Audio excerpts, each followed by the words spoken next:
I basically wanted to do my own thing.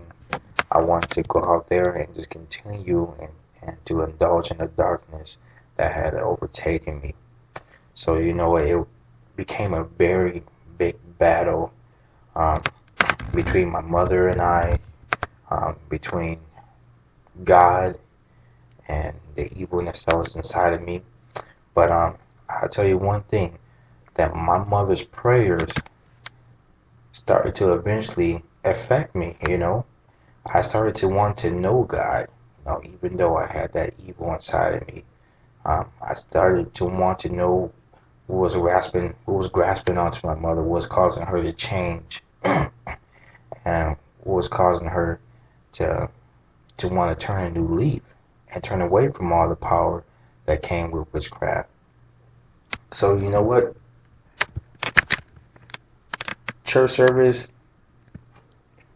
it became to be less annoying to me, not as boring to me, because I had that deep down desire, deep down inside of me, to want to know what was going on, to want to know that God that my mother was praying to, and to want to know why my mother wanted me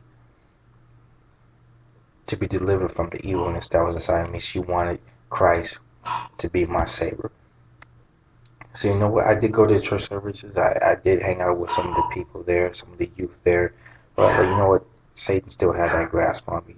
And that sparked that little bit of a flame of fire, that little bit of desire to want to know God. Shortly went out, and I went back into my old ways.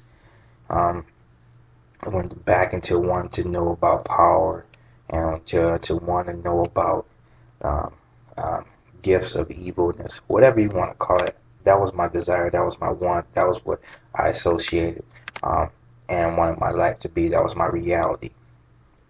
So I'm going to fast forward a little bit beyond this to after my teenage years, after high school, um, prior to going to college.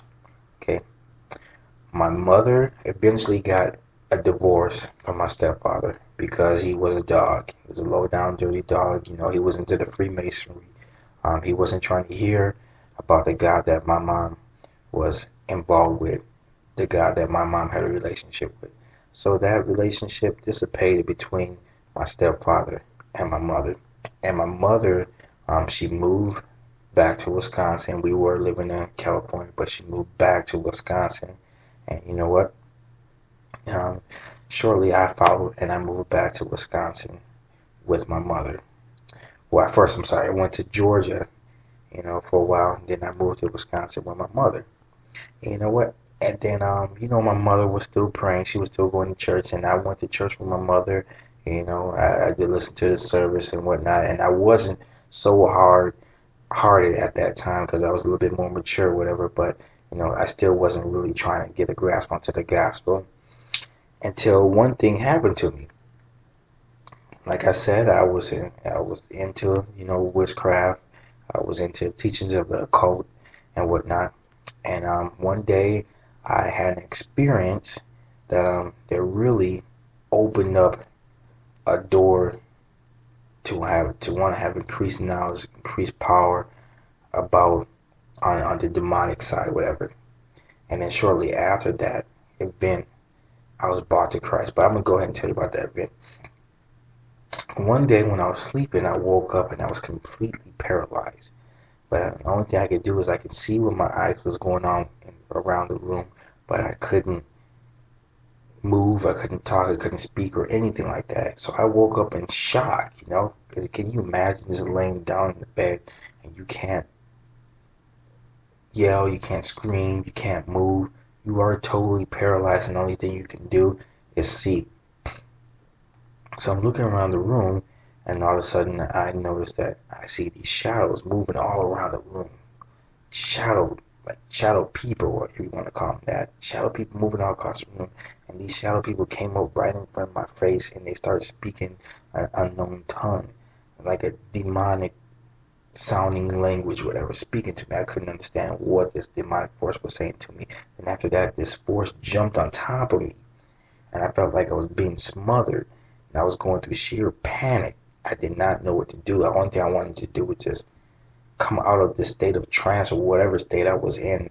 I just wanted to move so I could run, scream, yell, do whatever, because I felt hopeless, helpless, whatever. So, this demonic force was on top of me, pressing me down, and I felt like I was going to die. So I screamed out to Jesus. Jesus saved me. And all of a sudden I snapped up out of it. Everything, went back to normal. I was able to move. I was able to speak. But I was just so confused, like, what was going on? Like, why did this happen? Like, what exactly was that was on top of me? So I, at this time, being a young individual, I went onto the internet and I wanted to look up and see if anybody else had these experiences. And I saw that other people did have these experiences. And, Satan started to, draw me to sources on the internet that I wasn't supposed to go into. I wasn't supposed to venture into, but instead of me concentrating on the bigger picture, me calling out to Jesus and Jesus taking me away from that situation and allowing me to not be paralyzed and I can move whatever and function normally, and thanking God for that, I decided, I wanted to figure out what this demonic force was. I wanted to know what was going on. So I found out that my condition that I had was called sleep paralysis. But then I found out that sleep paralysis can lead into what they call astral projection or out-of-body experiences. So I was very interested in out-of-body experiences because I heard about it before. People say that, your spirit can come out of your body, you can walk around, you can explore, you can go to the moon. I thought this was so interesting. Oh, astral projection, out-of-body experiences. I wanted to know more about this, and I became excited because I had the sleep paralysis, and I knew that through sleep paralysis I can have this experience. So I bought a book on astral projection, and I read this book, and I became all about astral projection. I wanted to know how to do it. I wanted to experience it because it was like a new venture for me, something new that was in my life. So, after a while practicing, the art of astral projection, I eventually did astral project out of my body.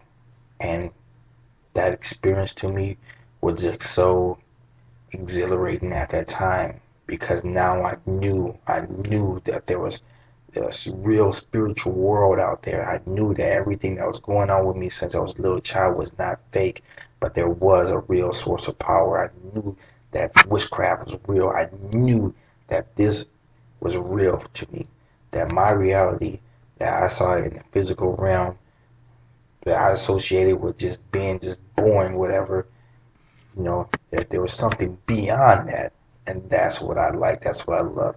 So I would astral project. I would go, first it just began with me floating around the room, then I would, walk outside in my spiritual form, I would fly, I would do all these crazy things in my astral projection form, and I just thought it was fun. Until one day, I decided I wanted to astral project, and just before I came out of my body, I see these black shadow people, dark beings, evil spirits, whatever you want to call it, walking all around my apartment room, my mom's apartment, just walking all around. And at this time, I wasn't really too scared of the beings. I just kind of looked and observed. I didn't come completely out of my body. I just looked and observed, and I saw these, spirit beings just walking all around the room, and then one of these spirit beings walked up to me, became very close to me, very, very close to me, and then went inside of me. And at this point, I'm in shock, like, oh, what just happened right now? And then another one of those black figures went inside of me, then another one went inside of me, and then some came out of me, some went inside of me, and I just couldn't believe it. It's like, what are these things going inside of me? What is happening? What's going on? So I decided in my mind that I didn't want to astral project anymore. I wanted to snap out of that situation. So I snapped out of it, and I noticed when I snapped out of it, I had this deep down rage inside of me, that just rage, anger inside me. I didn't know why I was so angry or why I was so enraged, but I was just enraged. So I knew that, from that experience and that rage that came down to me, that unexplained rage, I said, there's something wrong, like something wrong with this, whatever. I didn't know if I should stop or what. But then, I decided I'm going to go ahead and give it a rest.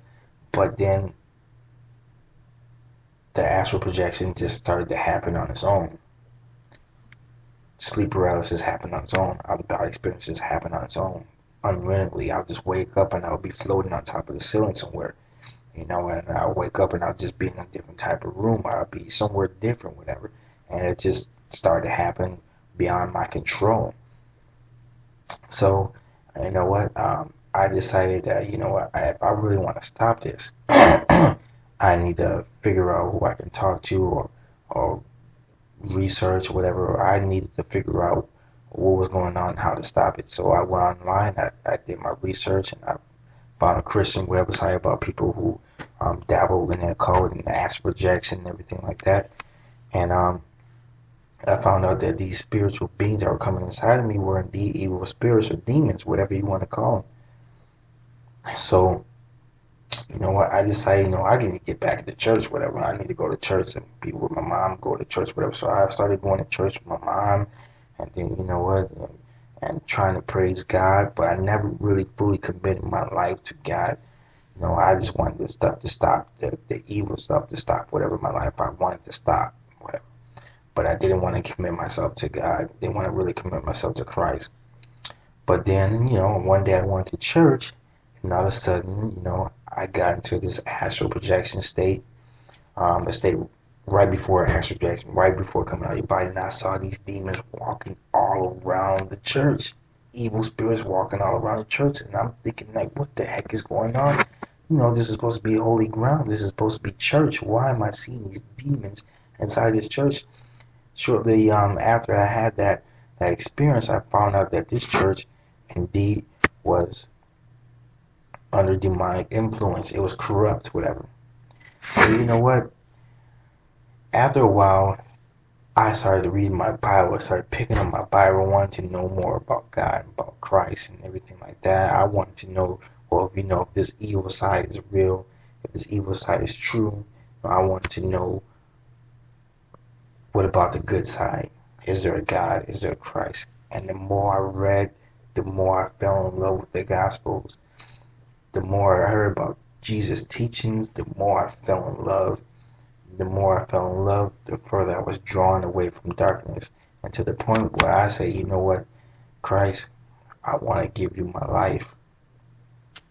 I want you to come in, I want you to feel me, and I want my life to be all about you. And once I made that conscious decision, everything stopped for a while. I'm not going to say stop completely. Everything stopped for a while. I did have some scary experiences that I would talk about a little bit later on. One experience in particular where I was dragged down into hell, but I will tell you about that story a little later on. But the point of this is that Christ saved me. He began to speak to me, to tell me things through the Holy Spirit. And it wasn't inside a church that I got saved. It was inside of my own bedroom reading the Gospels. That the Gospels started to cut deep down in my heart. And I just started to fall in love, because I took the initiative to go out and want to find out about the God that my mom worshiped, the Christ that my mom worshiped, and I fell in love. Now, I did backslide a little bit later on in life, whatever, and I was brought back into life by my wife, but the point is I fell in love with Christ at that moment, and I said Christ become real to me, and Christ became real to me.